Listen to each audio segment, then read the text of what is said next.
Sur France Info, la chaîne de la vérité, j'ai découvert une nouvelle personnalité. On va lui tailler un costard juste après.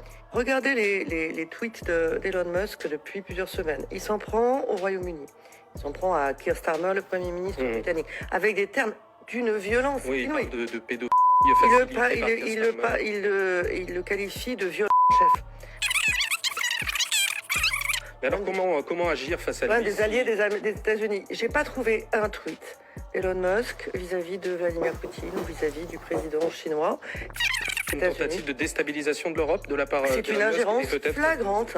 C'est une ingérence flagrante de l'homme le plus riche du monde qui met sa fortune au service de son réseau social pour diffuser de la désinformation. Elle, c'est Nathalie Loiseau, 60 ans, députée européenne Renaissance, puis Horizon. Bref, ce SketchUp maillot, Macron-Édouard Philippe, c'est la même chose. Une grande copine de Thierry Breton, le promoteur de la censure sur les réseaux sociaux, qui s'est pris une telle classe par Elon Musk qu'il a dû démissionner de son poste de commissaire européen.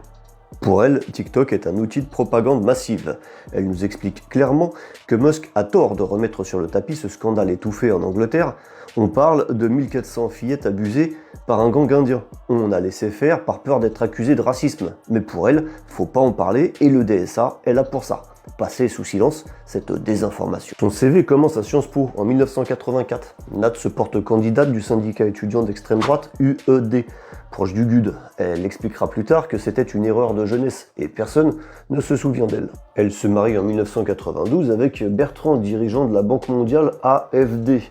Elle a été directrice de l'ENA, qu'elle a trahi en félicitant Macron de l'avoir fermée. Elle fait partie du Women's Forum, le Davos des femmes. Elle a été porte-parole de l'ambassade de France aux États-Unis pendant 26 ans.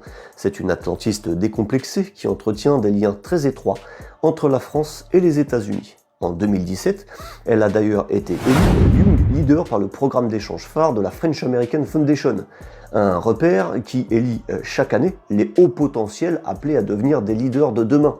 Emmanuel Macron, Édouard Philippe, François Hollande, Alain Juppé sont notamment estampillés Young Leaders.